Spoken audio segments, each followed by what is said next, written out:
today or are participating in committee dialogue. For members of the public, when I open the meeting to public comment, please unmute yourself or raise your hand by hitting *9 or *9 on your phone, or select raise your hand option by your name in the list of participants. If you're recognized, please state your name and address. This meeting is being recorded and will be available for later viewing on the town's website. I hereby call this meeting to order. All committee votes will be taken via roll call. We'll start with an attendance roll call. The committee members, when I announce your name, please reply here or something to that effect. Paul Cook, here. Andrea Solomon. Here. Jerry Susi. Here. Leo Carroll. Okay, hope Leo will join us soon. And Brian Davidson. Here. Okay, Brian. Leo's trying to sign in. I just resent him the link. Leo? Yeah, I just resent him the link. So I just had him on the phone. He's trying to sign in. Great, Tish. That's good to know. So we'll go to A3 on the agenda, the deed signing. That has been done by Andrea Solomon. Andrea, thank you for continuing to do that. You're welcome. The next proposed cemetery committee meeting is Wednesday, March 3rd. Anybody have any problem with that? Great. Okay, so that's confirmed. Our next cemetery committee meeting will be Wednesday, March 3rd, 2021. The next order of business is approval of the minutes from our January meeting, which everyone should have received. Thank you, Justine, for sending it out to everybody. Welcome. Has everyone had a chance to look at them? Great. Do I have a motion to accept them? Thank you. Paul, excuse me, I do have one point or one correction. Sure. In Hey, Paul, how would I turn up the volume on this? Turn up the volume. You should have your own volume control on your. Yeah. When it's down, up, and up. All right. Okay. Great. I hope that's working for you. Thank you. Go so ahead. as I was saying, yeah, under the item cemetery walls,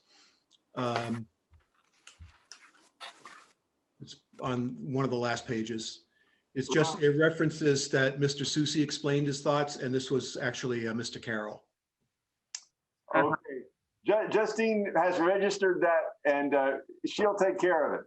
Yes, Thank you, Jared. Any other comments on the minutes from last time? All right. Do we have a motion to accept them? A motion to accept. Andrew moves that we accept them, and I second the motion.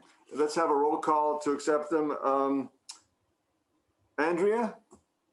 I accept. Jerry? Aye. Leo? Accept. Good to see you, Leo. Thank you. Sorry for being late. And I, Paul Cook, I accept. Brian? Aye. Okay, it's unanimous. The minutes are accepted. Now we go on to D1, the chair comments. Last week, we submitted the annual report to the Concord town offices, and I sent everybody a copy. I hope everybody got it and had a chance to look at it. Good. And I just want to say, I think we got a lot done last year, and it was sort of fun reviewing it all. And I put a little time into it, so I just want to say something about it. Also, I sent in a photo, which Tish and Eric Shaw provided, something to illustrate what we've been up to. It was a photo of a headstone that had been restored in our headstone restoration project of last year. And I wanted to ask Aaron, I think Aaron has a copy, if we could put it up on the screen so you could just take a look at it.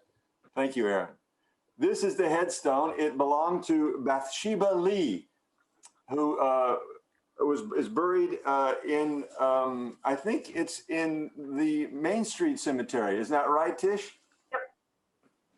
And this is a stone that was restored by, I don't know if you can read the see, it's a beautiful, there's a caption underneath that gives you the what the text says, but here it says, the headstone reads, in memory of Miss Bathsheba Lee, who died October 25th, 1792 at the age of 70. And it was restored by Tamara Kond, or is it Condi, who did a lovely job. And not only on this, but on 27 other stones. And we're going to be continuing this project, as you know, in the coming year. So that was our illustration for the annual report. Also, last time I mentioned a little piece on the history of the cemetery committee that I put together using the information that Tish had gathered in her research. And I sent it to Tish. She made some comments. I haven't gotten back to her on those, but I will, Tish, soon. It's just the first 10 years of the cemetery committee, from the founding of the cemetery in 1855 to 1864. It's sort of an interesting background on what we're doing. Did you know that the first chair of the cemetery committee was Ralph Waldo Emerson? So anyway, there's some history for you. And we're going to attach that to our master plan as in an appendix. And I hope we'll review that maybe next month's meeting. Finally, last time we talked about letting the public know a little bit more about the completion of our mausoleum project. We have added 5 new mausoleum plots for sale in Sleepy Hollow, a project that the committee has been working on for 5 years and has just now been completed. I sent a brief letter to Erin Stevens, Concord's public information officer. She asked me to polish it up a bit so that it's a story. And then she said she would look for a way to get it published somewhere, perhaps in the Concord Journal. So we'll see about that. Now, before we move on, I would like to recommend that we move D5 up to D4. I don't think it will inconvenience the D4 issue, but since we may have some people here mostly for D5, I don't want to keep people hanging around too long if they don't unnecessarily. So if nobody has any objections, I would like to move D5 up to the place where D4 now is. Is that all right with everybody? Okay, we'll do that. Now I'd like to turn it over to our cemetery superintendent. Go ahead, Aaron, for your staff report. Good evening, everyone. Aaron McCloskey, Highway and Ground Superintendent, Concord Public Works. Just a couple of updates from the department. During the month of January, we had 6 full grave interments and 4 cremations. And 1 single lot grave one cremation lot grave was sold in January. So other than that, we've had a few winter weather events. Tish and CPW staff have responded accordingly, clearing the cemetery roadways and opening the gates as soon as possible after events.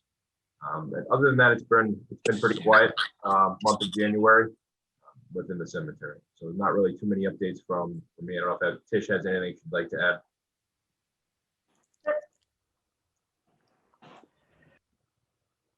All right, that's it, Aaron. Okay, thank you, Aaron. Thank you, Tish.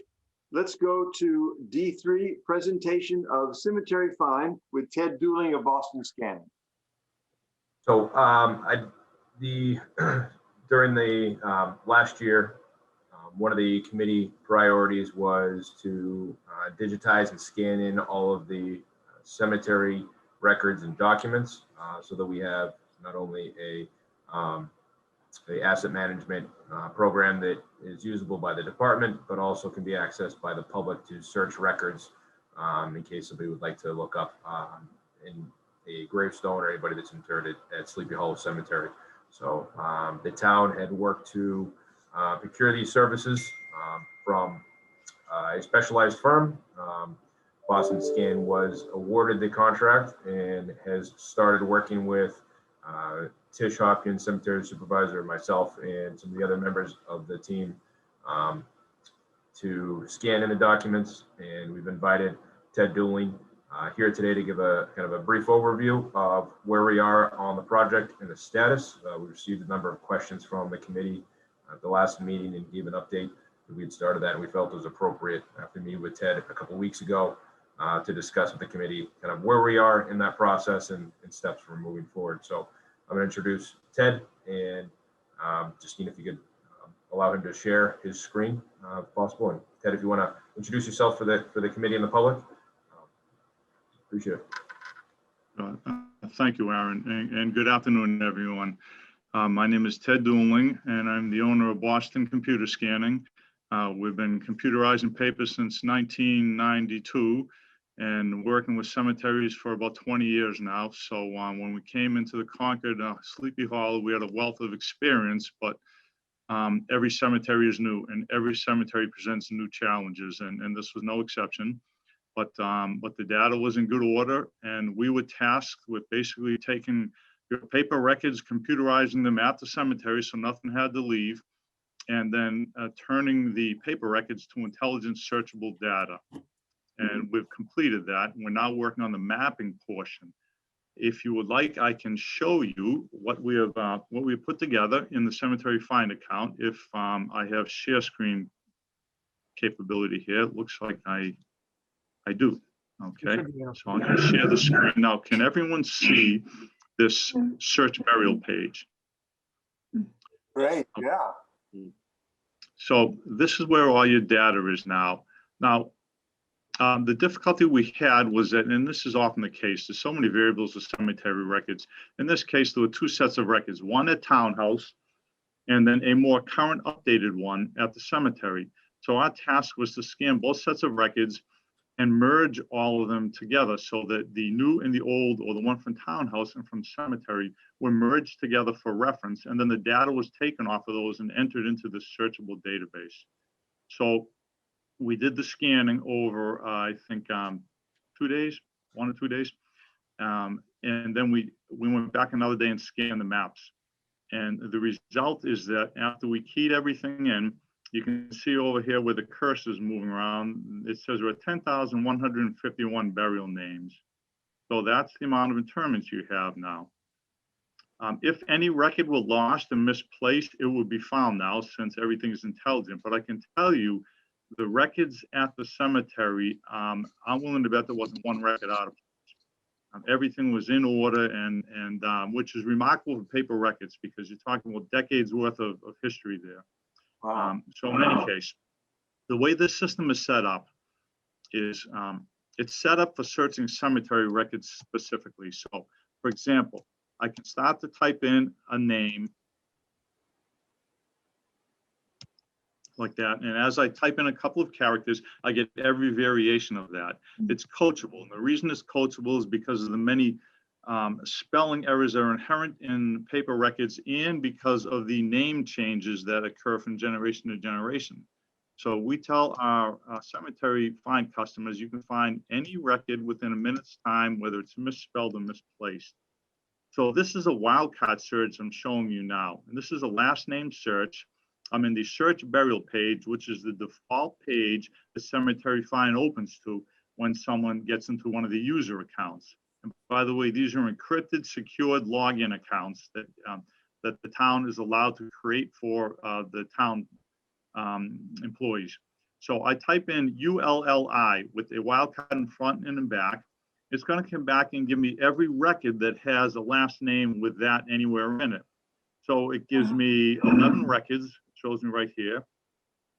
I have Mullen, O'Sullivan, Cullington, and on. So you can see that the data that's in here is the lot ID, and that consists of a path and a lot number, and then there's a grave number. And we have additional information over here now that is available. Some of this information we took, we take dates in. The rest of the information is in the lot card itself. Now you have places here for additional features. There's a graveside photo that you can take and you can make available to the public if you choose. There's a historic photo section here too, where you can link a photo of historic nature. And there's also historic notes that you can add and make that available to the public if you choose. You have control over what the public can see and what they can't see. Right now, we're looking at the inside of the cemetery find, which the cemetery department and the rest of the town has access to. So this is the card that we scanned.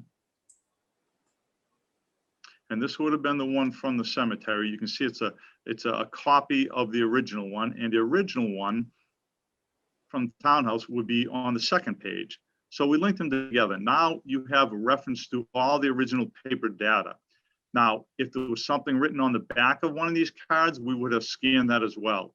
It's our job to make sure we grab every piece of paper that comes with these paper records. So in some cases, there may be 8 pages because there might have been a note or 2 attached to it. You don't have to worry, we captured all of it. This Now, is a fantastic job. It's terrific. Oh, yeah, thank you. Well, you know what, a lot of good help from a lot of people in town that helped put this together, made our job a lot easier. Going forward, you have the ability to add veteran status, war, military branch, date of birth, and so on and so forth. So going forward, you can start recording a lot more data. Just one other thing here. So there's where you can search by the burial name, first, last name, or the lot ID. If I go into lot management, the only difference here, I can also search by lot, but now I can search by owner name. Now that particular record, I saw that the owner was Fuller. So we'll go in and it was Alice Fuller. So here it is again. And there again is the same lot card. So what we did was we keyed in owner information and linked it to all the interments. And when you go in and you look at one of these records, it tells you who owns every one of these graves. And that's because of the fact that newer lots get split by multiple owners sometimes. So there's a lot of information available in the system for you. And if you go into the edit feature here, there's yet again a lot more information available. Here's where you would click to add a graveside photo, a scanned deed. It will auto-populate a deed for you as well. So when you put in a new lot, then it will create a recreated deed. It'll give you owner information down here. And within the owner information, if you hit the edit command, you have the owner information on the left. And that's what's called the current owner. Now, if it changes from generation to generation, you can click this switch here, and it will take that owner and make them the original owner. Now you can type in the new owner over here. These features, it also has an email and a phone number, so you can add, send out email blasts or mail out letters directly to owners if you want. There's a lot of capability here that we don't have time to get into now, but it's a pretty feature-rich system. It was built off of information received from each cemetery that we have worked for up to now. And when you have a cemetery find account, you get all the newest features and additions. They come to you automatically as we get requests from other cemeteries. So everything you saw was pretty much built off of requests from many cemeteries. There's a full backup command. You can pull all your data out to a spreadsheet anytime you want. Or if you want to just export all the burials for, say, the year 2021, you can click on Export Burials by Date Range, and it gives you a beginning and an end date to key in. You can do the same thing for all of the new lot sales by date range, and on. Veteran names, you can export them all together. So it has a lot of capabilities in that regard too. And you're allowed to go and set up new users. So each person has certain privileges such as view only or view and edit or view, edit, add, delete, that type of thing. Again, there's a lot more features here, but I want to allow any time for questions if anyone has any. Oh, I will tell you that mapping is coming. We're working on that. So what we have to do with the mapping is these lot IDs, they have to match the map. So the lot numbers and the lot paths have to be identified for every lot in there. And according to this, there's 3,660 lot owners. So there's that many lots. Each one has to be verified one by one to make sure that the lot ID will match. So when you click on the new mapping command that'll be coming in a couple of months, it'll take you directly to that lot in the cemetery.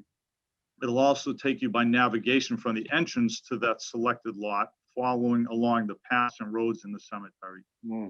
That's a couple of months away, and we're working on that. Ted, I have a question. This is Leo Carroll. Can you hear me? I can, Leo, yes. Yeah, my question is, we're gonna look for places to be planting trees and, people actually own those lots, so we can't plant the trees on their lot without permission. So in the old part of the cemetery, there were a series of paths that the wagons used to go between streets. And Tish has this all on her maps, and those are the places where we could plant the trees. I'm just wondering, I'm trying to envision your finished products. Is your finished project going to be such that we can go and find the places where we can plant trees? Well, it doesn't account for such an item, but I can show you briefly what one of the most recent ones we had done, and we had completed the mapping very similar. We took section maps. Yeah. I'll give you a quick preview of what it looks like. This is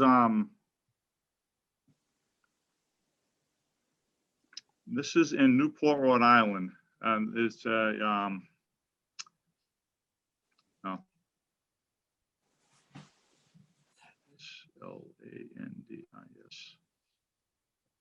Landis. And it also has a lot of history to it. So they're the ones that asked us to add things like the photo and so forth. So what you will see is you'll see a layout of the map. You see an overhead aerial of it. Oh. Like this. Yeah. Okay. And the lot outline should align with the correct location. Within them, you have all your burials. And let me do a navigation for you. But as far as what you're asking for specifically, we would have to know more about what your needs are and see how we might be able to incorporate something in it. Okay, and thank you very much. That is very informative. But what I was asking is that Tish in her office has these old hand-drawn maps that probably start in the 1700s. And I've been using those when I go to visit to look at what land in the cemetery is not owned by someone. And I kind of see what you're getting at here. And, I guess from these aerial type photographs, we could probably zoom in and see that there was a part that no one owned. Does that make sense to you? And I mean, it does, yes. We can define those specifically, but that have to be on the paper maps when we receive them. So that means that someone would have to go and mark that area of the map, the paper map, and tell us to mark it in such a way that it has a different color code to it that indicates available space or something like that. What you see right here, can you see these green rows of rectangular lots? Those are paths. Those are paths that they had that they decided they didn't need to keep anymore. And what they did was they turned them into lots, and they put outlines on the paper maps and handed them to us. And we drew them in. So now these are all available for sale. These gray ones are lots that have been sold. So, so we'd have to have that information pretty soon before we go and put the mapping together. Otherwise, what you're doing is you're looking at something like this with path names and an aerial image of everything. Exactly, yeah. And Tish, can you help me out on this? Is that stuff clearly, I don't think it's clearly laid out on those maps you have that I look at. Is it? No. Okay, I wonder is there enough time for me to come in and try to help out on laying some of that out so we have the ability to access that for citing tree plantings? It's nothing that's going to be accurate while there's snow, Leo. Every one of those areas we'd have to go look at. Okay, all right. Well, and we'll always have the backup. There's nothing there, so you have to actually go look. Yeah, we'll always have the backup of your the written maps anyways. Okay, all right. Okay, thanks, Tish. And Ted, thank you very much. This is very informative. Sure. Yeah, great question. Thank you. We can add an upgrade to the map at any time later if you choose to do so. Okay, thank you. Okay, any other questions there before I let you continue with your meeting? Ted, one question. Paul Cook here. You have also taken care of the other two cemeteries as well. The Main Street one and the no. Tisha said no. Tisha, is that going to Well, be? no, we don't have any records of that, but what we did do for you was we put them in so that when you do have that information, you can go and enter it.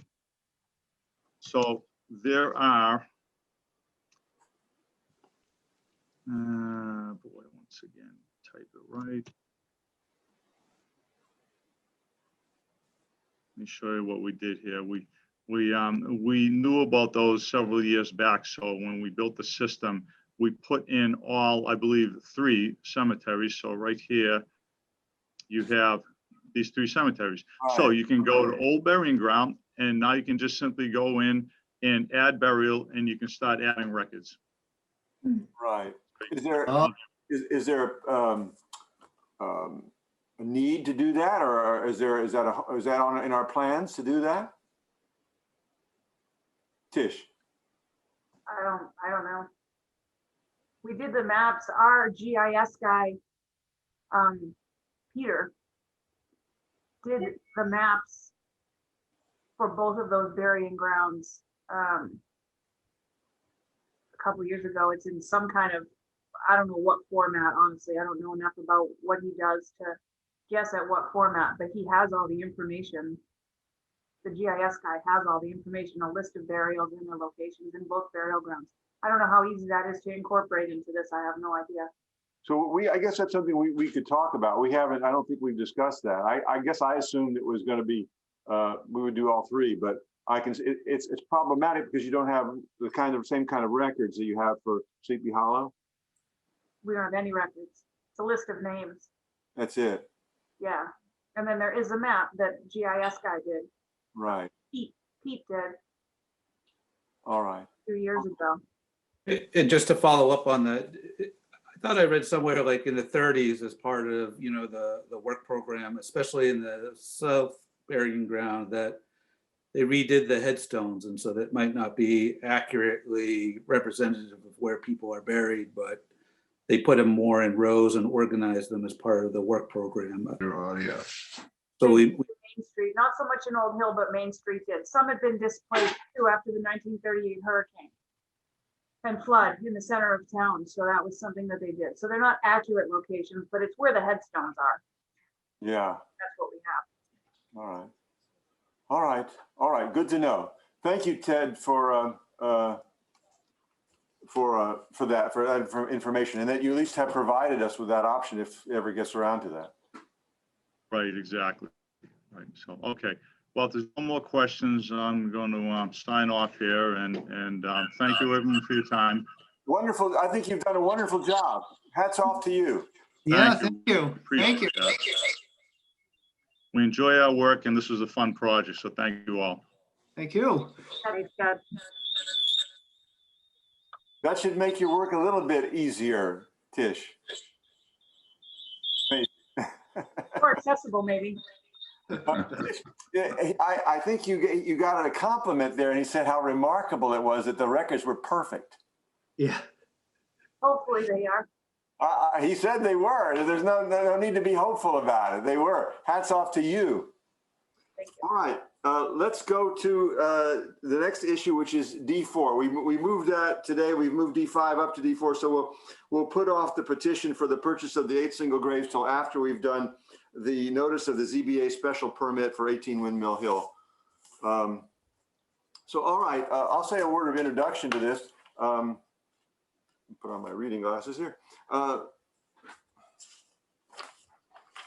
First, I want to remind us that the cemetery committee has no jurisdiction over private property that abuts the cemetery.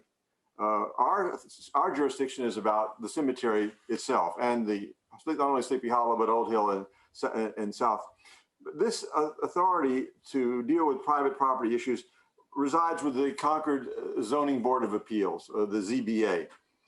So the matter before us is because of other issues, which I'm going to bring up just briefly now as was preface to this. The president of the Friends of Sleepy Hollow, which is a private non-governmental organization, which is very supportive of what we do as a cemetery committee, wrote to me regarding the development of the 18 Windmill Road property, because he'd been contacted by the chair of the Concord Historical Commission. So the Historical Commission chair had written to the president of the Friends, and he forwarded her message to me. She wrote, "I've become aware of the proposed new home construction and renovations proposed for 18 Windmill Hill Road. And I'm greatly concerned how this will change the environment and atmosphere of Sleepy Hollow. For starters, the owners have installed a huge fence that looms over the cemetery, and it appears that the roof line of the new home will be even more imposing. Have the Friends submitted any comments to the ZBA, or do you intend to?" Then the president of the Friends of Sleepy Hollow forwarded that to me, and he wrote the following note in his capacity as the president of that outfit, and to me in my capacity as the chair of the committee. And his note said, "The matter that is raised is new to me, not that I would have any reason to be aware of the building planned and fenced, and I'm not sure what the writer is expecting the Friends to do. Her request for the Friends to submit comments to the ZBA on the matter seems to be something which is not in our range." So when I received this information, I forwarded it to our superintendent, who then referred me to the zoning board's website. And there I was able to view architectural drawings and plot maps for the proposed development by the owners of that property. And I've also seen photos of the property taken from the perspective of Sleepy Hollow Cemetery. And we also were involved in with those proprietors, because they very generously offered to cut down some dead trees on our side of the line a year or so ago, as they were cutting down trees on their side of the line. We had some dead trees, and they had the equipment, and they offered to cut it down, and we said, "Sure, go ahead." So we're grateful to them for that. So after consulting with our superintendent and our vice chair, I requested this matter be placed on our agenda today to discuss. I understand the Zoning Board of Appeals is meeting next week to discuss the property owner's request for approval of the building plans. As I understand it, this homeowner had to go before the zoning board because the total square footage of the proposed footprint is of a dimension requiring special approval. Now, again, the cemetery committee does not have jurisdiction over this matter.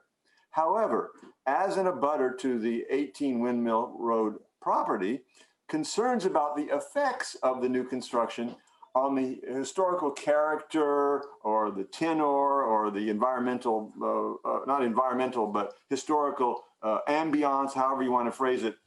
Those concerns have come up, voiced by some of the Friends of Sleepy Hollow and some of the members of the Concord Historic Commission. And as chair, I was also concerned about the matter. So the role that this committee has in this matter is very, very limited. At very best, it can be the submission of a letter of concern to the Zoning Board of Appeals if the committee reaches a consensus that we are concerned about it. Otherwise, we can be concerned as private citizens, but not as a body.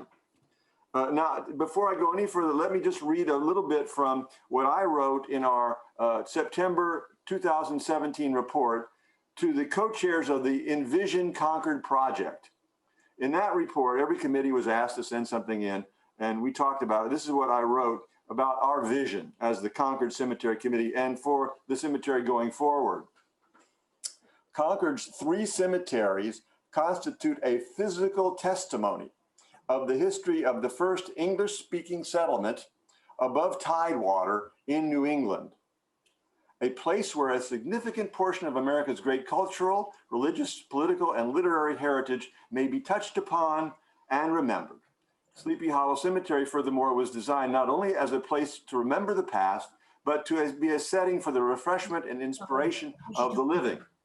The committee's task is to help protect and preserve Concord's burying grounds, including Sleepy Hollow Cemetery. So my only interest in this matter is if this in some way impinges on is under the bailiwick, under the rubric of protecting and preserving the cemetery grounds, I would like to see if we should look into it to some degree. It may not be a problem at all, or it may be, but it's our responsible as preservers and protectors of these grounds to at least look into it. So having said this, I think the only thing we can do again is if we agree that there is an issue, we could submit a note of consensus of opinion to the zoning board. So now I have the architectural plans, which were available at the zoning board's website for the property, to give you an idea of how close or how far the proposed construction is from the border between these two properties, and to get some sense of the height of the proposed building. You can get a sense of the area from, I think, looking at those plans. Aaron, do you have that? Can we put that up on the screen? Just the plot, the picture of the property from, the size of it, its dimensions, and where it abuts from the zoning board application.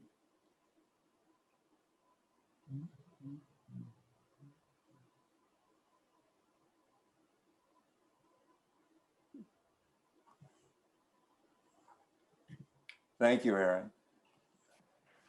So this is an outline of the property. It's an unusual shaped lot. The cemetery is on the south, to the south of it. It's north of the cemetery. So the bottom of this picture is where the cemetery is, and also a little bit over on the right-hand side of this lot. And you can see the proposed house. The former house, or the house that's still there, is pictured on the left, and the house that's proposed that they're going to build is on the right. And you can see there's a line drawn from the corner there. It's about 45 feet from there to one spot. And then I can't quite see, but it looks like it's about 30 feet from another corner to another spot. Those two lines connect us with the cemetery border. The house that is there, that property, the 18 Windmill Hill Road property, and the cemetery property. In one place, it's about 30 feet. Another place, it's about 45. And then, Aaron, I think if you could go look at the other one, it shows the height. The other picture I copied from the zoning board. If you go down, I think there's some elevations down towards the bottom. It shows you the proposed height of the new construction. I think you go down a bit and you look at the southern elevation. A little further. That's not the south. A little further. I think that's the south. Yes, that's the south. The top there is about 32 or 30 feet high. The top of the chimney is 32. The top of the house is about 30 feet. So the structure that's going to be built in one place 45 feet from the property line, another place 30 feet. The top of the house is going to be about 30 feet high. And this is already on top of because this area is on top of a hill, it's actually a sort of the flat area at the top of a hill. That's the Windmill Hill property. The cemetery is a hill that slopes down from that, so that when you're looking up from Bedford Road, you look up and that's where that property will be. So I don't know if the committee members are familiar, but this is the area we had pictures of when we were cutting down trees. We had communication with the property owners of 18 Windmill Road, and they offered to cut down some dead trees on the cemetery line, as well as other trees they're cutting on their line. And there were some pictures taken. Do you remember those pictures? We looked at them. We decided which trees I think we decided one or two trees were healthy enough. We didn't want to cut them down, but they cut down at least a dozen trees for us. So that's the area we're talking about. Aaron, do we have any of those pictures of those trees that we took? The ones that were removed last year, Paul? Right. I don't have those on hand. No, I'd have to look for them. I sent you an hour ago attachment that had those pictures. I think it says tree removal or something of that sort. I gotta have to check, Paul. All right. So again,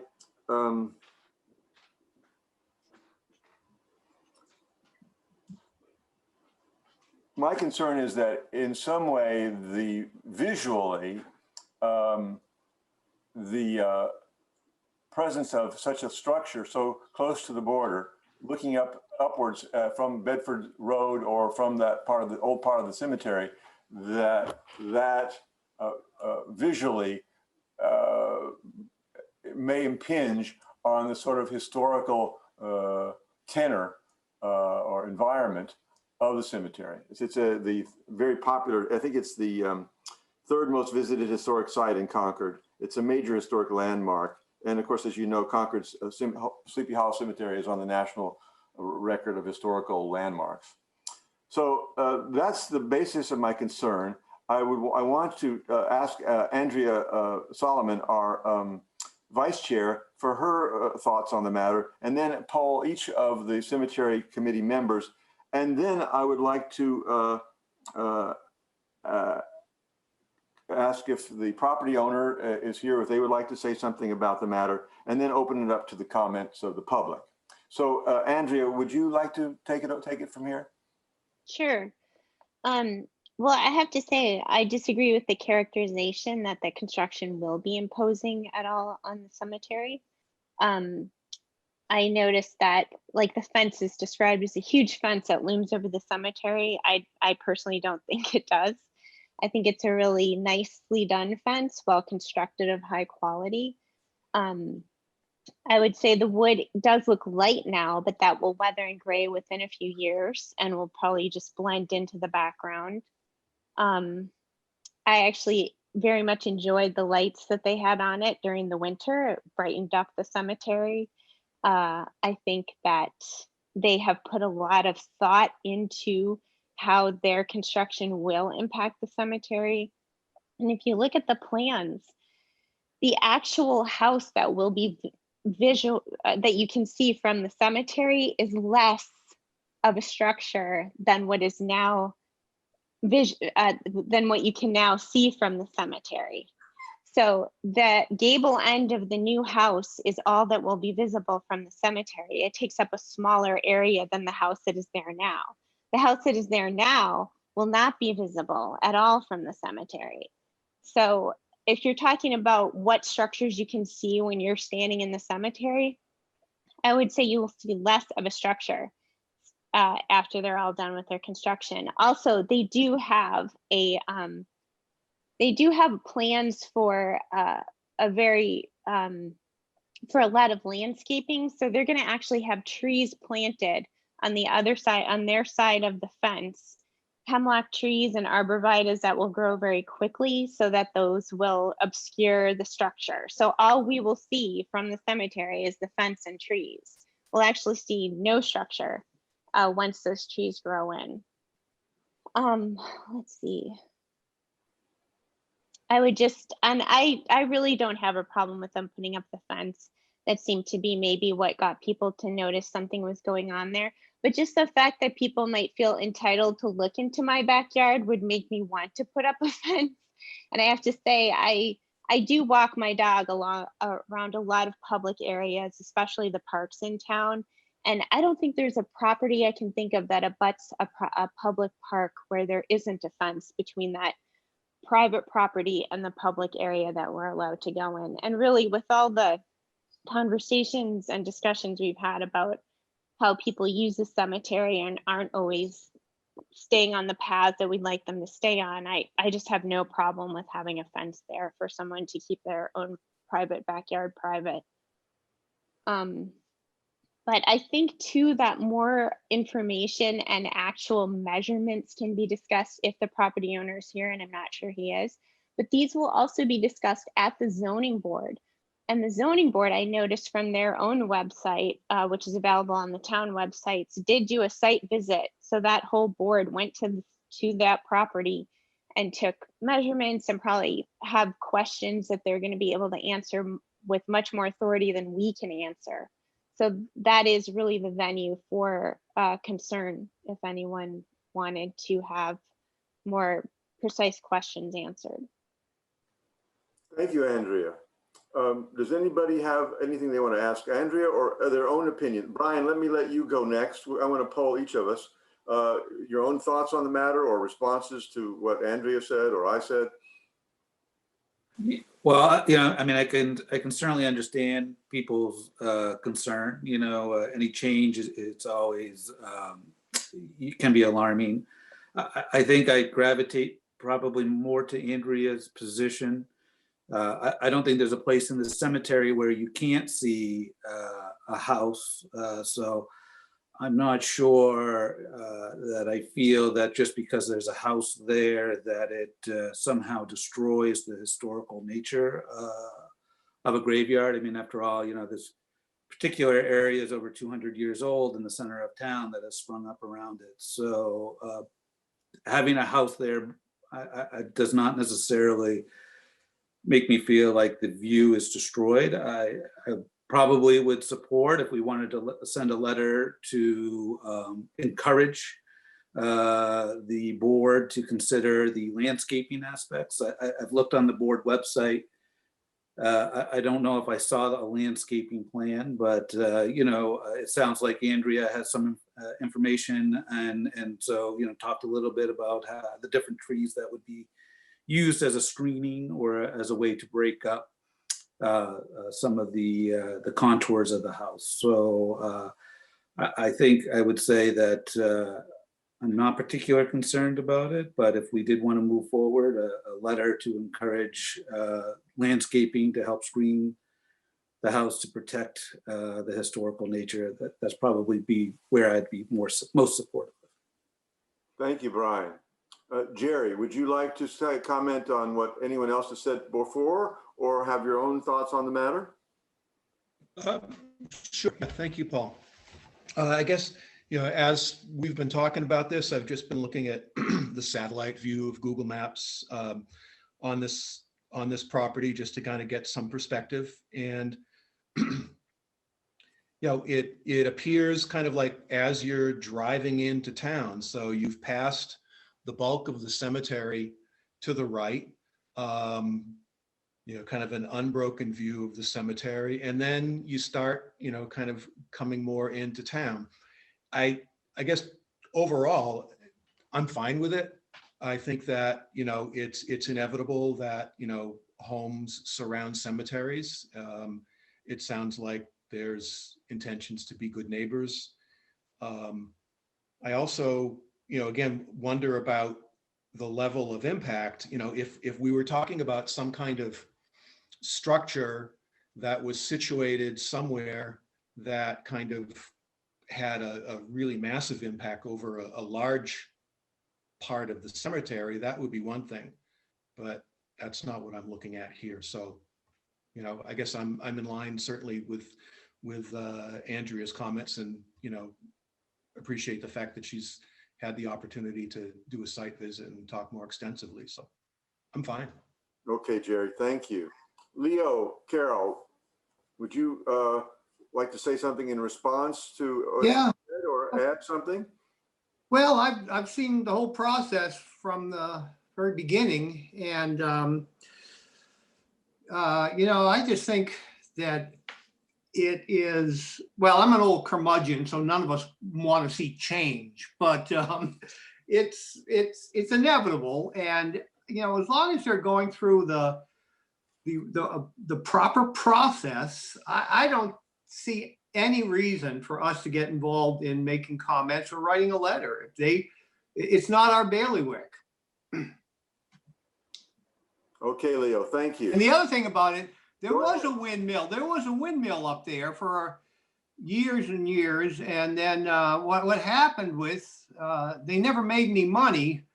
You know, it was a grist mill. They never made any money, and then one day a big storm came along and blew the fan off, and it ended up in Bedford somewhere. So that's how it got the name.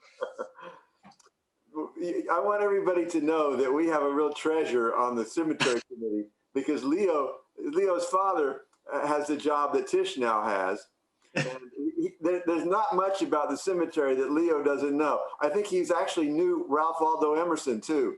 Well, I'm going to bring that one up a little later on too. So All right. those are my comments. Okay, Leo, thank you. Now, thank you everyone on the committee. Next, I don't know, are the property owners here?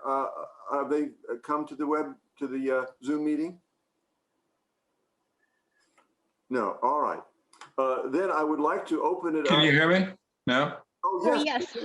Are you a property owner? Yeah. Oh, No, I just, my 2 cents is that Sir, we do really want to be good property owners. Are you the property owner? Yes. Could you tell us your name? I'm sorry, Tom Everts, 18 Windmill Hill Road, Concord. And we do, by all means, want to be good neighbors. And we have generated a landscape plan, which you guys have. I met with Andrea today and emailed her the PDF of the landscaping. And I set up some surveyor's tape to indicate where the top of the hedge would be when it was first planted. And then I also have a story pole that's up on top, which shows the height of the gable end and, approximately the correct position of where the gable end is on the property. And so by having that hedge line and having the story pole up, you can see that you can't see the second story windows from the street. All you'd be able to see was the roof and the gable end. And we're trying to plant hemlocks, which are already all around the cemetery. And they're, presumably reasonably fast growing hemlocks. So we feel that, with proper irrigation and fertilization and, a good plant job, within maybe 10 years, the house might really be quite invisible. But we're planning on throwing as much money as it takes at the landscaping to try and make sure that the community in general is behind what we're doing. And by writing a letter of support to the Board of Appeals, even though it means nothing, or by, I don't know, we would just like to have the support of the cemetery, I guess is what it boils down to. And we think we're trying to do a good job. Thank you very much, Mr. Everts. We appreciate you coming and we appreciate what you said very much. I would like to now open it up to any other members of the public who would like to have a chance to say something and make their comments. Could I also just add that, Justine, if you have the landscape plan available to share your screen, that maybe we could show people. Oh, there it is. Yes. So that's the landscape plan that Tom gave to me today. We did a very last minute site visit because we just found out about this a few days ago. So as you can see, there's lots of trees that they're planning to plant along the fence line. That's a lot of trees. Yeah. The landscaping that's around the pool is all in. So we're now pretty much down to that stretch running up along the fence. And I gotta say that, part of why it may feel to some like we've done a lot of mounding there, which was a concern for some people. I mean, a lot of that hill is because we cut the road down so that when cars are driving up and down the driveway, fence or no fence, you have in essence like a 3 or 4 foot berm between us and the cemetery. So even if they were holding a funeral right next to our property line and we were to drive up the driveway, I think it would be very unlikely that you could even hear the car, because it's not as if it's a fence or vegetation, it's dirt, Okay. So and we felt that was important, to really make it so that people would know that,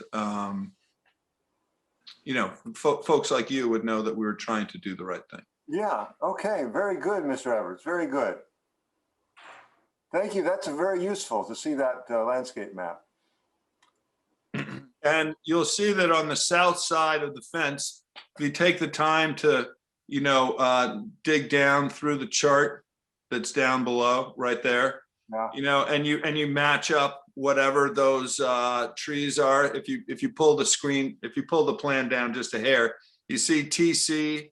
I think those are hemlocks, and you know, you'd have to go down through the list, but you know, we're talking 12 to 14 footers. You know, Wow. so those are pretty tall trees, and if they're installed properly with irrigation, they should really be able to thrive in that location, because there's a lot of examples of hemlocks that are thriving right next to them. You know, this is Leo Carroll. I'd like to make a comment on that.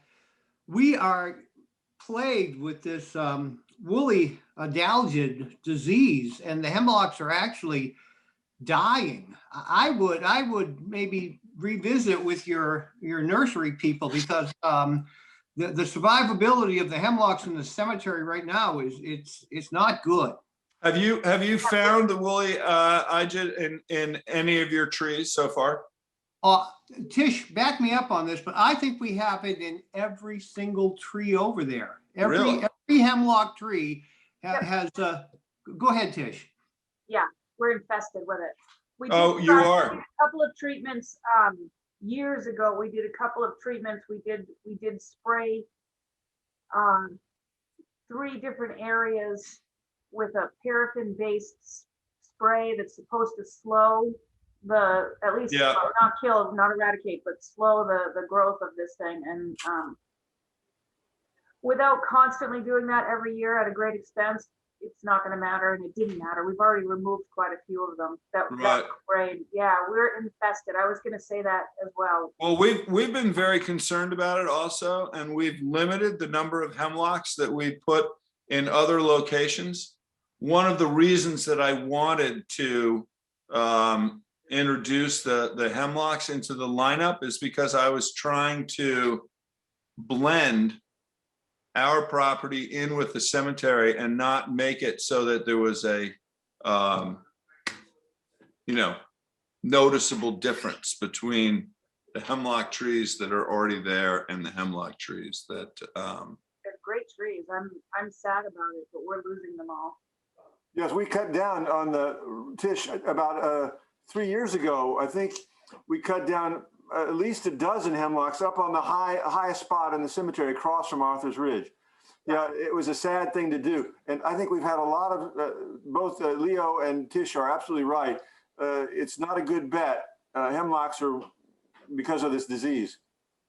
Yeah. well, if you know, these kinds of comments, I think, are the kinds of comments that make meetings like this very productive, because I don't care really, you know, everything else has been, you know, Western red cedar, you know, the you know, the Thuja plicata, you know, the green giants. Yeah. And I'm sorry. You got arborvitaes there too. I see that. Yeah. And those are always a good selection. But Tom, the deal on those hemlocks that we are experiencing is that a bunch of them are cut down, but gradually each year, kind of like my hairline, it starts to recede, it's in decline. Yeah.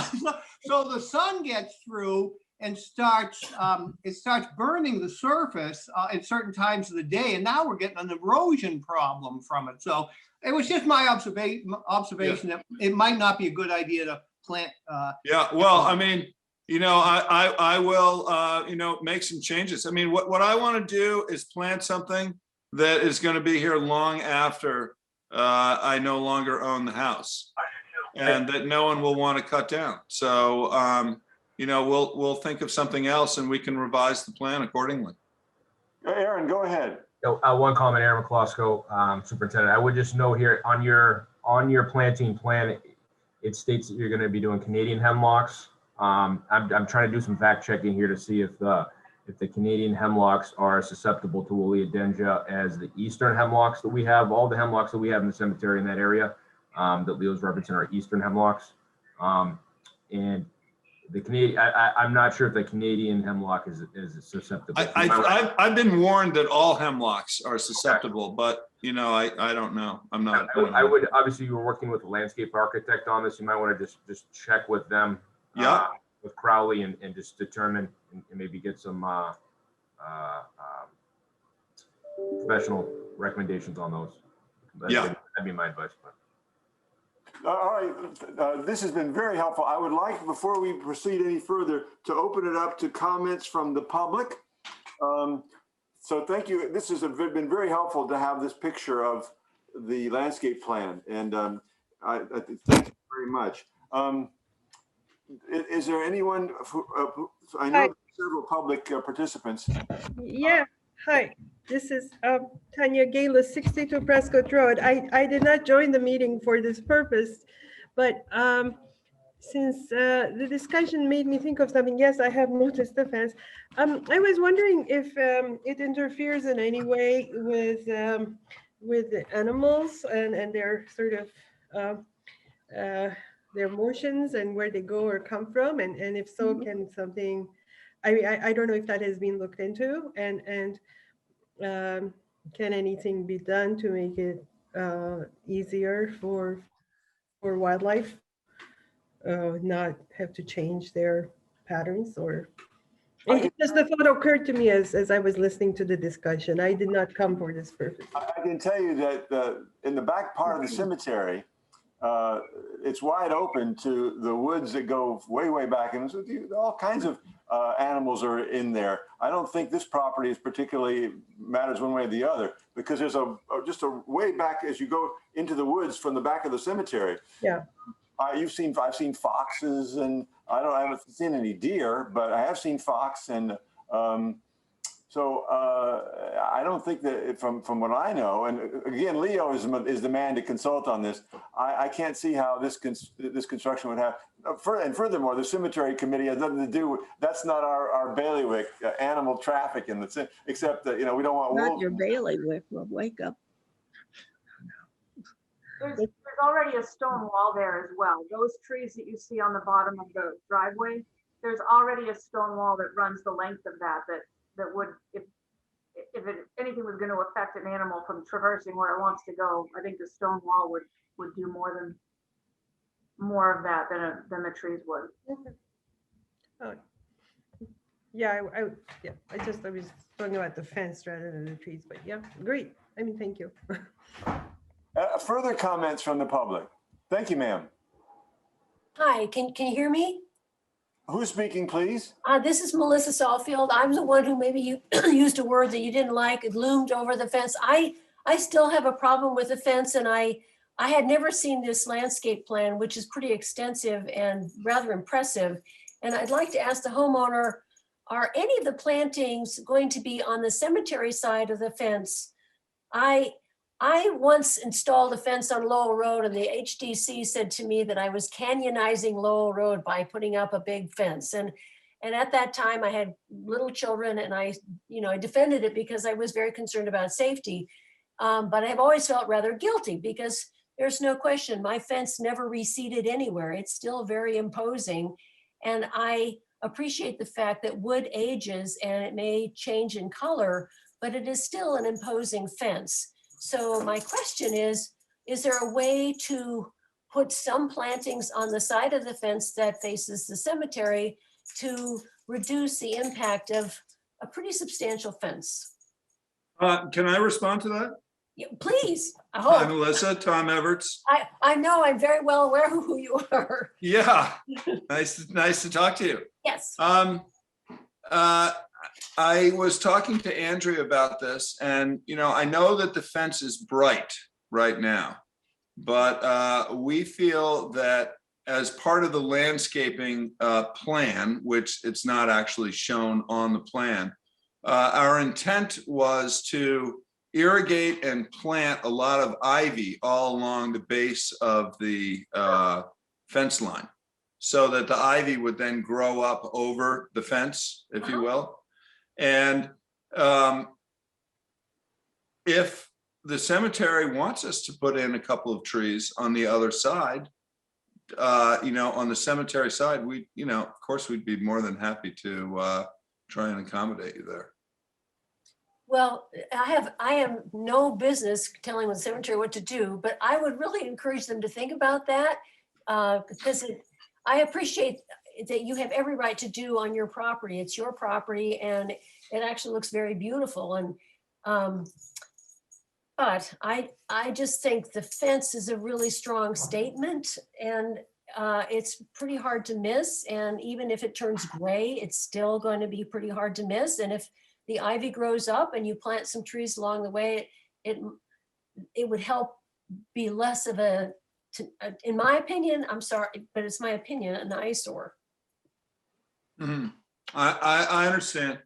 And, I think that I'd like to be given the benefit of the doubt because it was just installed. It is as bright now, excuse me, as it's ever going to be.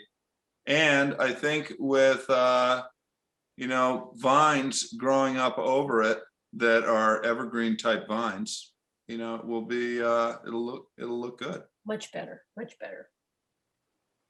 Thank you very much, Ms. Sawfield. I appreciate your just bringing the whole thing to our attention.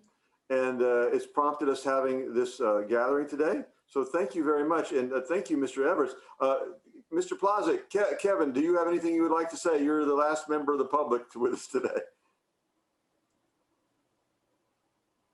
Hello, Kevin. All right. Very good. Well, first of all, Mr. Everts, Tom, thank you very much for your very generous and what's the word? Thoughtful efforts to be accommodating and to be supportive of the cemetery. As the chair, I'm very impressed, I must say. And this last point about which Ms. Sawfield's comments prompted you to remind us about, to do with ivy on the fence, I think that's wonderful. As far as planting trees on our side of the border of the fence, I hesitate to turn down any gift of that sort, but it may not be in my power right now to say anything more about it. But we were very grateful to you for taking down those dead trees for us a year or so ago. And if you felt so moved, we would very likely be pleased to accept any tree planting gifts on the other side of the fence.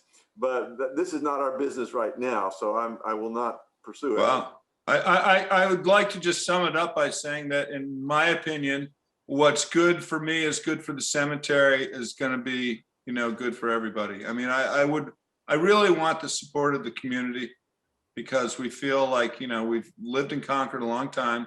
We've done a bunch of different houses in Concord. We, my wife and I have, and we think that this is going to be the best one. Okay. We really hope it works out. No, thank you very much, Mr. Everts. There are a couple other people in the public here. Does anybody, this is your last chance on this subject. Paul, I'm sorry, may I join in? Yes, Kevin, we were looking for you before. Well, I just learned, I'm on a learning curve with regard to technology. I'm sorry, even after a number of years. My only comment is to express gratitude to you and to Aaron and to obviously to Tish for receiving when I passed on to you Ms. Sawfield's note and for hosting such a meeting. I think it was necessary and I think it provided outstanding input and comments from people ranging from the owner to your committee and to some of the folks in the audience. So my only comment is to express gratitude for that. I think it was a healthy exchange of ideas and I will report it back to our board when we have our meeting. So thank you, Paul. Thank you, Kevin. And also I want to say again, thank you to Ms. Sawfield, Melissa, because it was your note to Kevin that prompted this whole thing. And now I think everyone feels quite reassured. Is anyone else have a last chance before we move on to our next topic? All right. right. Well, again, I want to thank Ms. Sawfield and also very much you, Mr. Everts, and Kevin, thank you. And to the lady who had the comment about the animals, I don't know if we satisfied you, but I think the cemetery doesn't want in any way, the cemetery was built to not only remember the past, but to make living for the present pleasant. And I think seeing wildlife in the cemetery on occasion is nice. I remember walking my dog once and running into a red fox there. And that was fun. We don't want to discourage the red foxes. All right, so let's see. I think it's time to go on to D4, the new D5, which is the petition for the purchase of 8 single graves. Tish? This is a couple who have 3 children.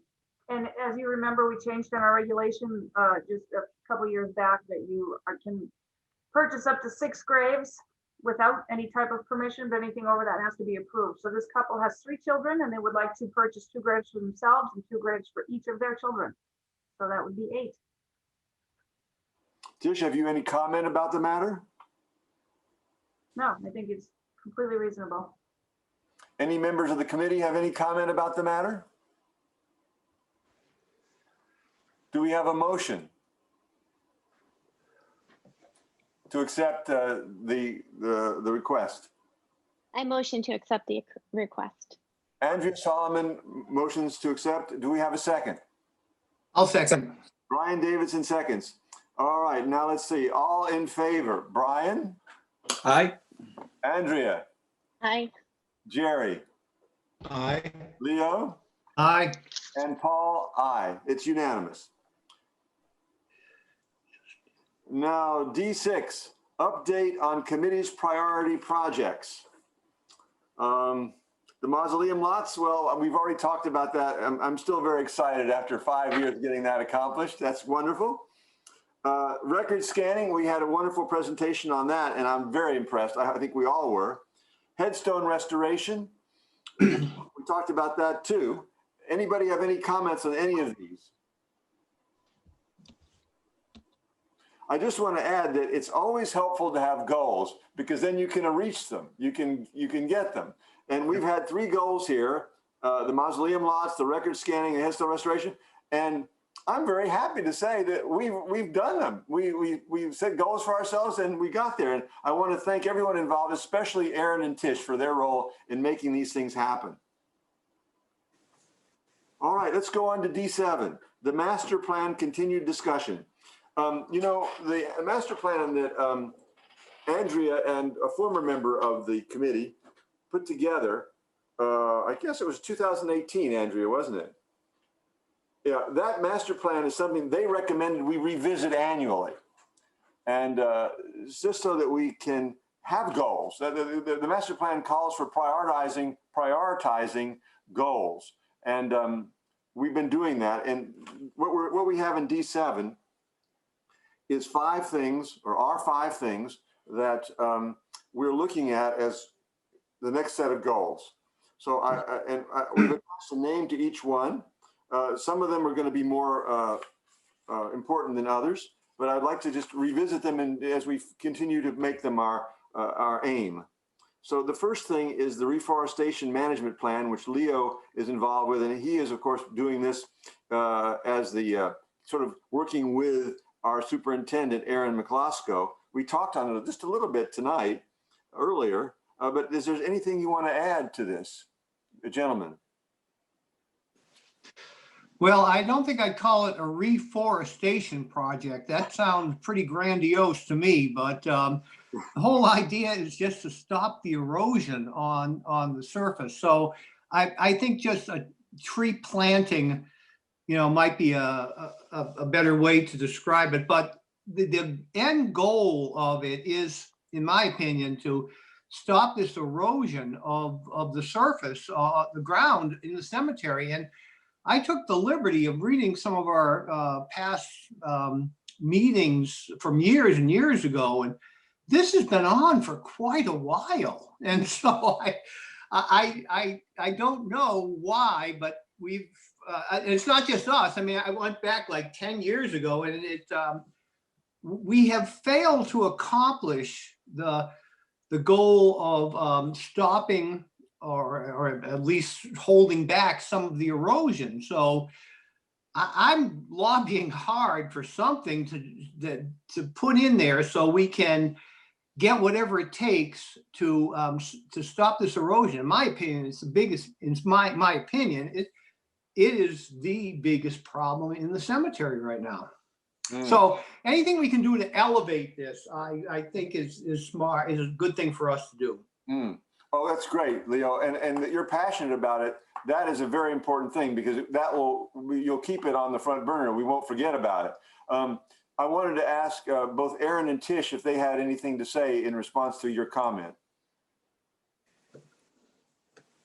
I would say that, we'll continue to look at areas for replanting trees, especially as we're removing trees. We just removed a number of trees last month in the cemetery.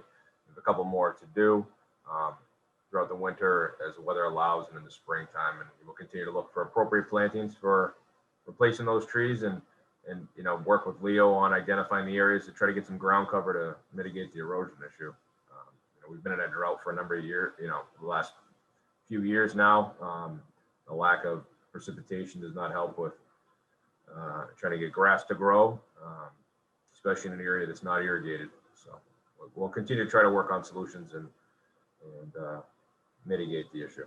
But I think it's one of those areas where it's going to take some time to get that done. And like Leo referenced, it's been an issue for quite a while. I don't think for any lack of any effort, but just the given the locations and like I said, the lack of irrigation in those locations makes it tough to try to get something established. So.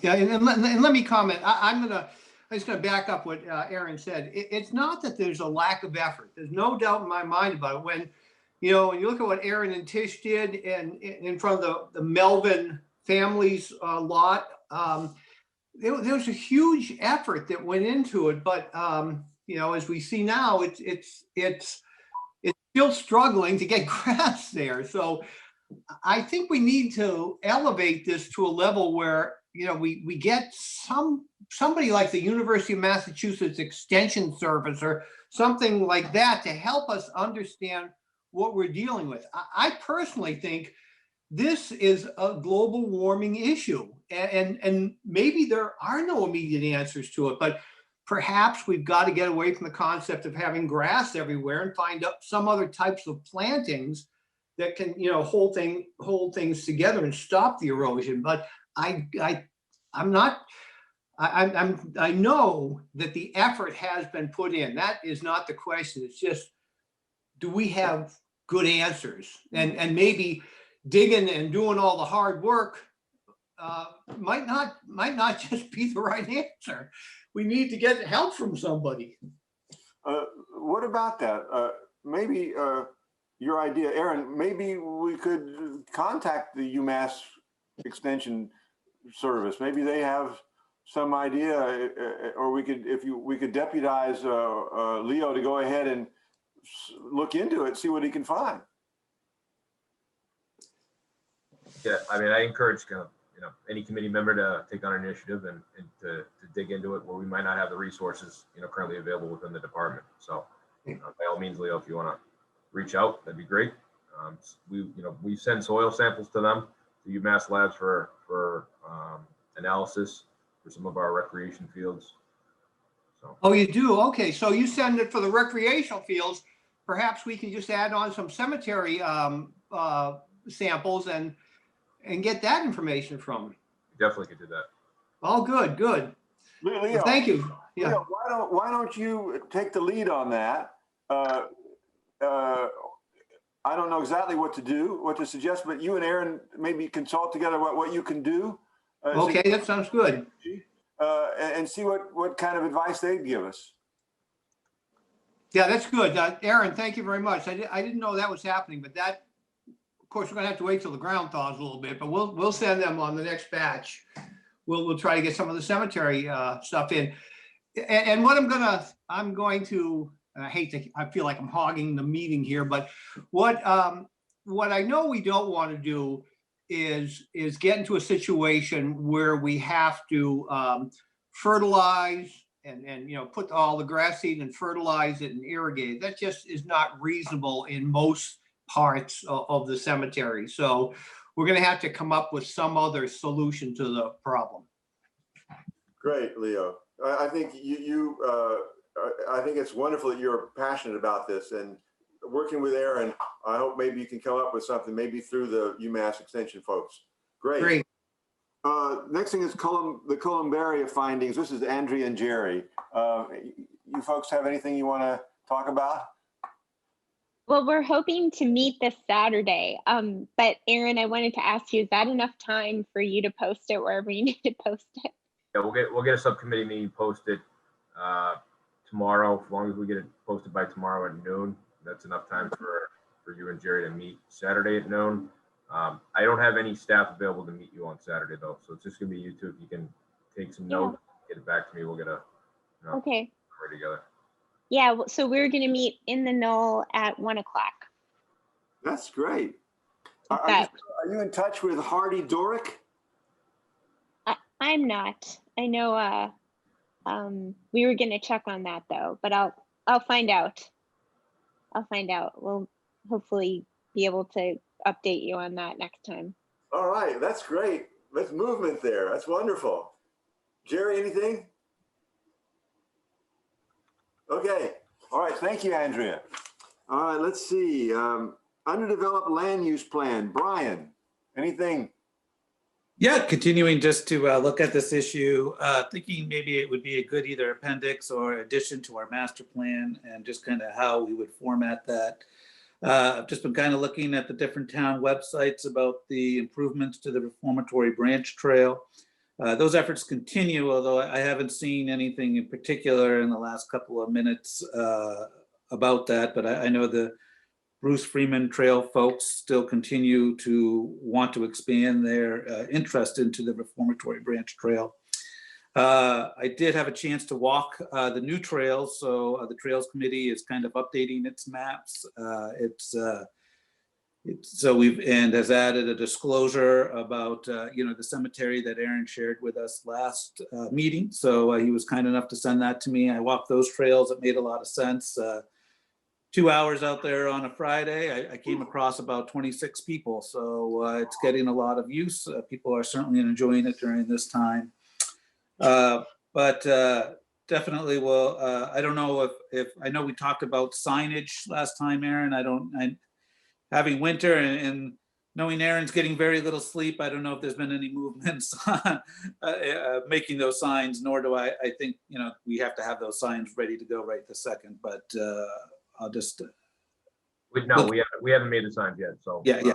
I plan on having them up in the springtime. Great. So, so just formulating some questions. So maybe next meeting, if we can just save some time, just to pose some questions to the group at large with some thoughts that I had, and as we proceed in that area. Okay, thank you, Brian. All right, next point, repair and restoration of cemetery stone walls. This is Leo and Aaron again. Thoughts, comments? Yeah, I think we talked about last meeting, but I'll just touch on it again. Aaron and I met and we walked the stone walls from the Pickard entrance up to the vault area, that area where the body used to be stored in the winter time, and then across to where the Does everybody know Melvin Memorial is. Does everybody know where Leo's talking about? Okay, go ahead, Leo. Yeah. And then so the conclusion was that there is money in next year's budget to have someone come in and do a certain amount of repair work on those walls. There are some stones popping out. They can be saved. It's not like you have to do a complete overhaul on them, but they do need to have some attention. And Aaron feels that there is, I think it's $10,000 in the budget that we can use to hire a specialist to come in and fix those things. Correct me if I'm wrong on that, Aaron. Sometimes I hear what I want to hear, but okay, all right. And so that's one issue, and it's a rather pressing issue. I think these things are to the point where if we don't do something, they're going to collapse. And so we've got to do something, and it makes sense to try to patch up as much as we can now. That's a separate issue from the Bedford Street and the wall on Bedford Street and the walls at the Old Hill burying ground, in that they are structurally unsound and are in need of major rebuild. And that's something beyond any budget right now. It's going to have to be applied for through various sources. So and Aaron had some ideas on that too. Aaron, would you share with us, just to remind us what those other, for the major, I know it's not on the immediate horizon, but it's a big project. Yeah, I think for the larger funding, we talked about some CPA funding and applying for CPA funding for next year. I think was the other source of money. We also have money that's available, cemetery fund money, and that can be approved by, I guess, the trust and transferred over. So I think the first step would be to have engineering or an engineering firm complete an assessment of the walls to determine the actual scope of work and create a priority plan, if you will. And then once we have an idea of the scope as far as dollar value, and we can figure out what's actually feasible and what we want to try to go after, and come up with an approach, whether it's phased over time or some type of a capital improvement plan for those walls, since they are critical pieces of infrastructure within the cemetery grounds. So the first step would be a sort of feasibility plan, a prioritization of which walls and what might be done. Correct. But I think that's something we'll try to work on that, into the springtime, and have that for the committee, and then try to phase it up with, maybe if we're going to ask for money as part of maybe a CPA for the next round, which applications I think are due in either July, August, or September timeframe. Right now, I've already put in the budget request for FY22 for cemetery and capital. So, and with our capital plan, so that's already in. And Leo referenced the money, $10,000. I think that's something that we earmarked and then there was a vote on, I think, at the previous meeting for funding for that. Right. That vote might have been for the columbarium, but I think we discussed maybe the $10,000, and that was in the budget. So yeah, great. All right, very good. Last thing is the mausoleum sites for the new area. Aaron, I don't think much has been done in this past month. We were talking about sort of laying out exactly where they would be. They're going to be somewhere in that front area. With all the snow that we've had in the last couple of weeks, we haven't been able to get out there to get actual see the ground cover, the grass in the area. But we are going to work with engineering to mark those locations with corner markers and quarter bounds. I'll work with Tish. It'll be near Bedford Street. Okay. And once we have those locations, I'll supply this committee with an actual plot plan and a survey plan that includes those, similar to the three that are identified in the older section. Great. All right. Well, we moved along quite well here today. Committee comments. D8. Relative to issues contained in the agenda or feedback since last meeting. I might just suggest, I know the White Pond Advisory Group were looking at erosion issues too, Leo. So I don't know if they have insights or folks that have kind of gone down that path already that you might be able to leverage, but just popped into my head. Oh, good. Thank you. Yeah. Susan, did you have anything more on, you sort of have your ear to the ground about the reformatory trail and the bicycle issue? Yeah, there's no news on that. It still hasn't come up for discussion at select board, which I expect it'll be February or perhaps March, to get a handle on where the responsibility for this investigation will lie. And so that's yet to be determined. So no, I have no news. Okay, thank you, Susan. Could I Public- just ask, actually, Go ahead, Andrea. Susan, is that the select board will determine whether or not the Bruce Freeman Trail Committee will take over the Reformatory Branch Trail Committee? Yes. That's what they want, and they need permission from the select board to do that?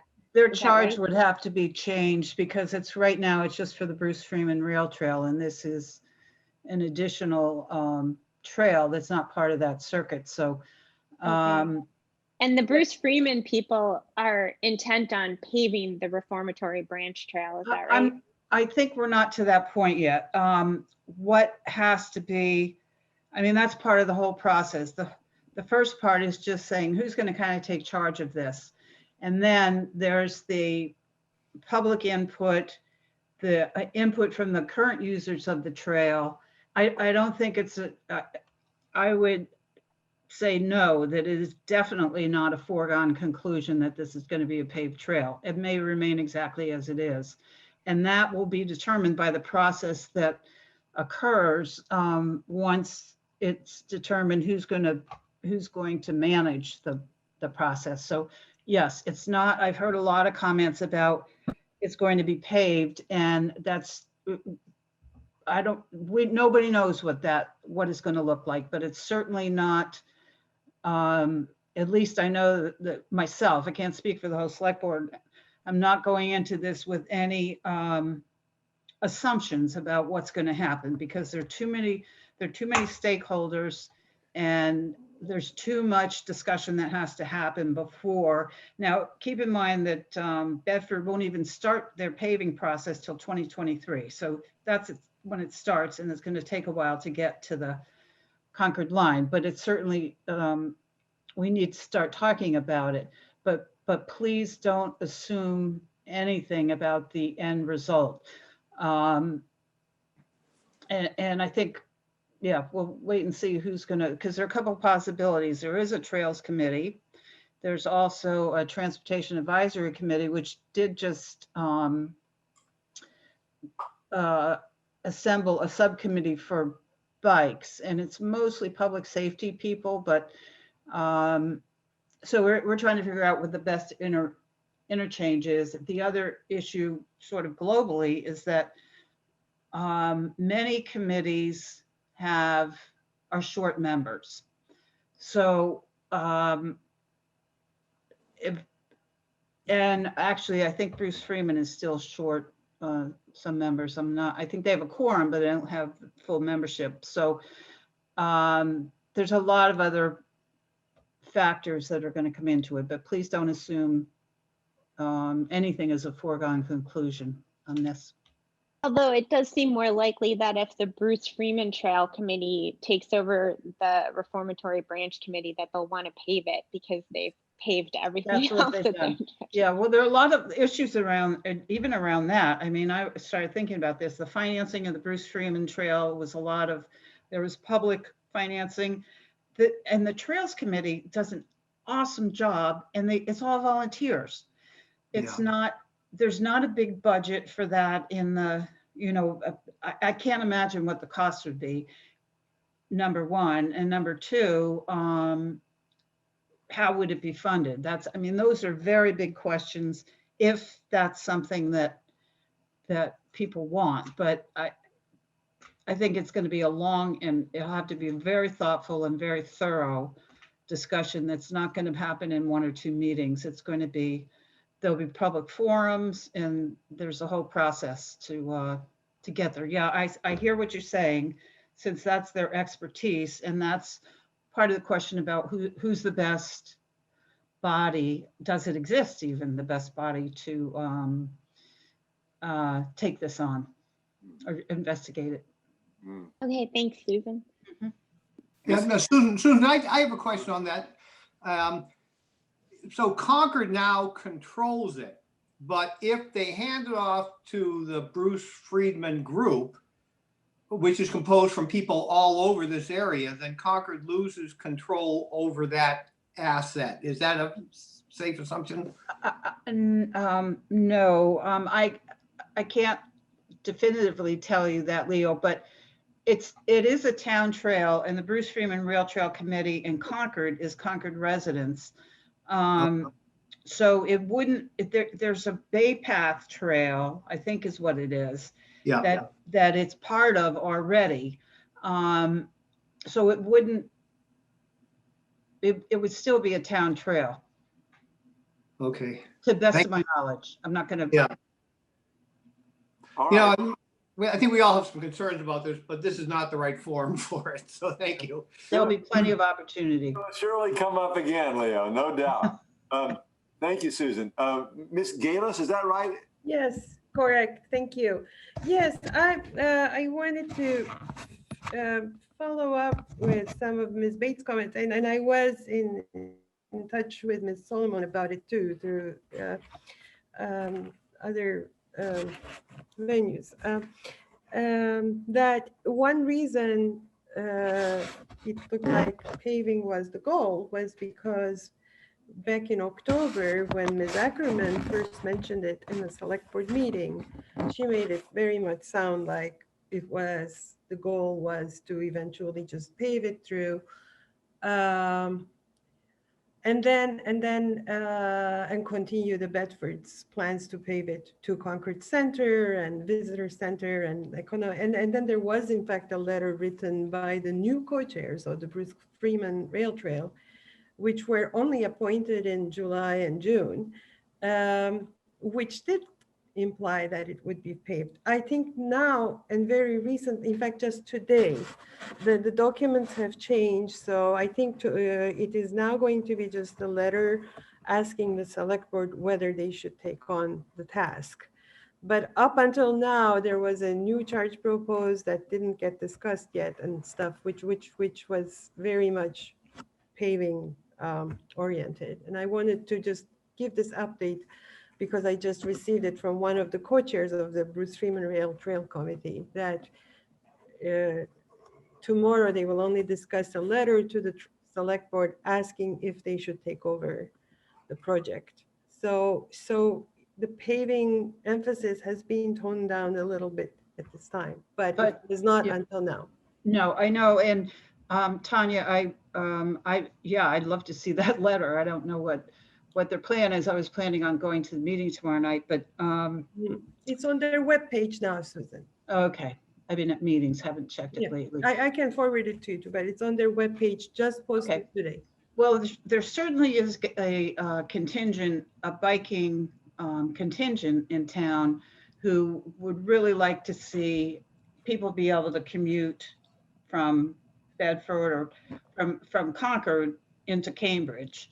And that is one of the considerations, but it seems to me that makes it not a trail that other people, it's,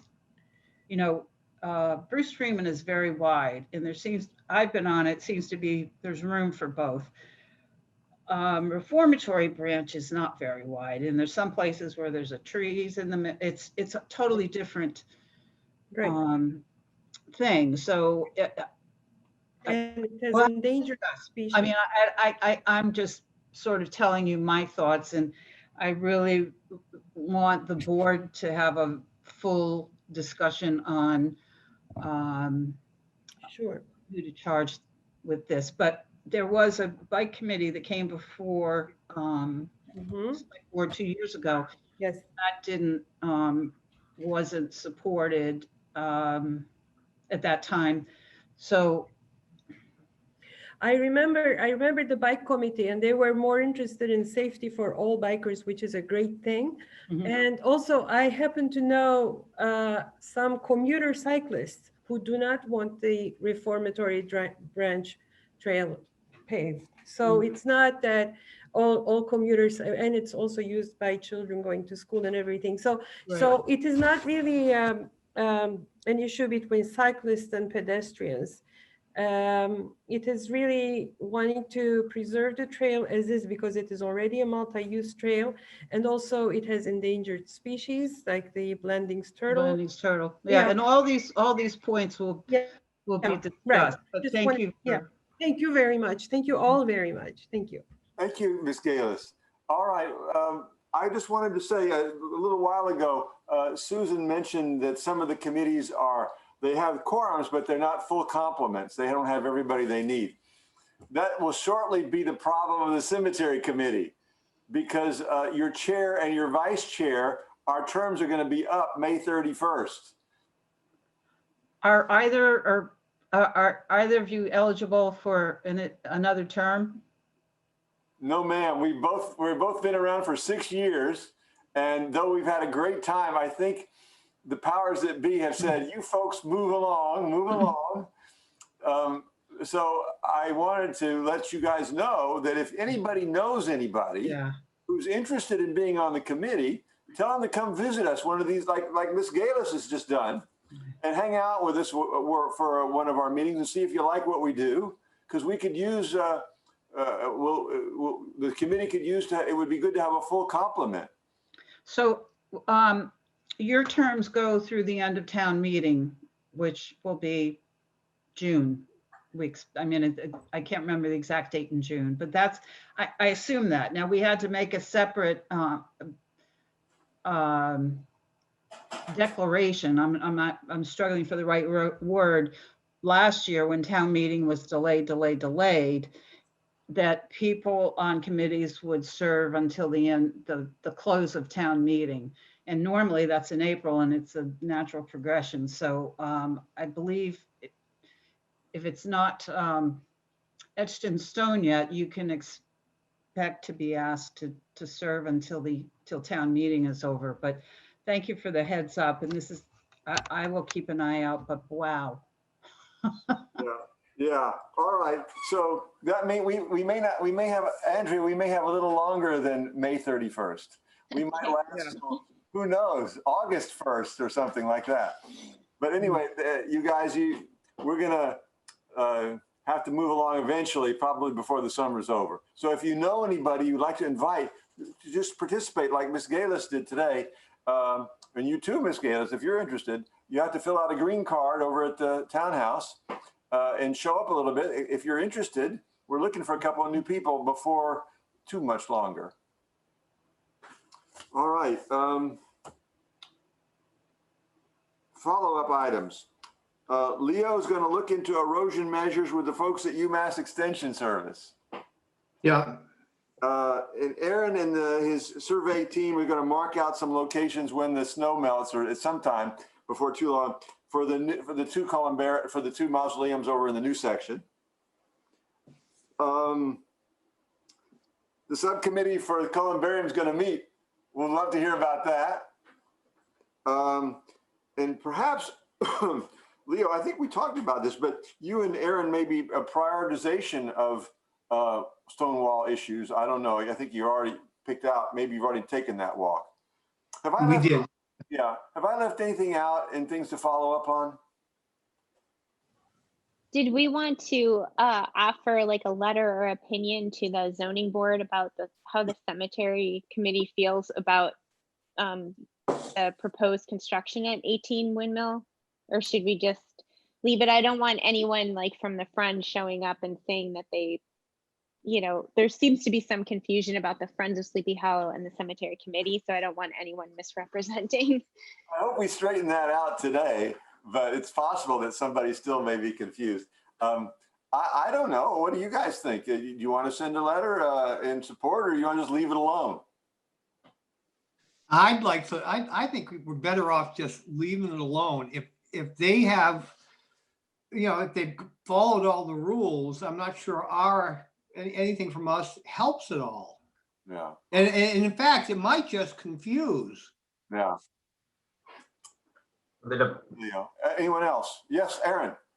So I was solicited for comment, and I'm replying back that the department has no comment on the project. Okay.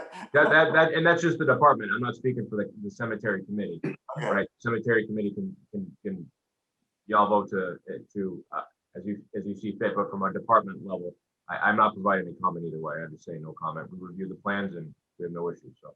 Right. As far as the offer that Mr. Everts gave to plant trees, I think it's wonderful. We don't want to take it anytime too soon. It seems like a bribe. Which I think he was wonderful. I think it's so nice to see a citizen who wants to bend over backwards to do something for the town. I think the planting of the trees, the planting the ivy, his willingness to donate a few trees. My concerns are very much allayed, but I'm very glad that we did have the meeting, and therefore I'm grateful to Ms. Sawfield for bringing the subject up, and for Kevin forwarding it to me. So all's well that ends well, as some famous writer said. Anything else? Yes, one last thing. During this time of COVID, they're asking you not to put your hands to your faces, and every single one of you did this tonight. In the privacy of our own homes, we are still kings and queens.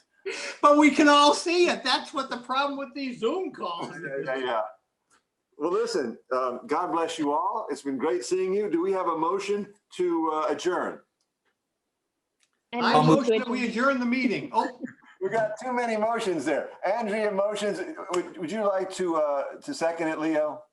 yes, I second it. All right, so let's take a vote here. What do you say, Jerry? I agree.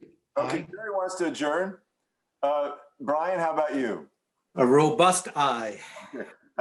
Andrea Aye. and Leo. No, let's keep talking. I mean, what is it like? Aye.